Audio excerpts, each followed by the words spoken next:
দর্শক, Bangladesh DPL premier লিগে সাব্বির রহমানের এ কেমন ব্যাটিং, যা দেখে সুখবর দিয়ে জাতীয় দলে ফেরার ইঙ্গিত দিলেন বিসিবি সভাপতি ফারুক আহমেদ।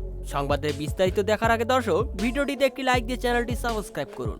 দর্শক, সাব্বিরের 4 ছক্কার ঝড়, মাত্র 42 বলে 89 রানের হার্ড হিটিং ব্যাটিং করে নজর কাড়লেন বিসিবির। অথচ গত আসরে দল না পাওয়ার আসরে থাকা সাব্বির রহমান মাঠে ফেরার চ্যালেঞ্জ নিয়েছেন। পারডেক্স স্পোর্টিং ক্লাব তাকে দলের অধিনায়কত্বের দায়িত্ব দিয়েছে, যা সাব্বিরকে রীতিমতো প্রমাণ করার আরও এক সুযোগ দিল।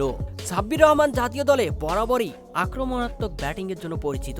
অল্প বলে দ্রুত রান তোলায় পটু সাব্বির, তাই তো ডিপিএলে ব্যাটিং এর পাশাপাশি রয়েছে ক্যাপ্টেন্সির দায়িত্বও।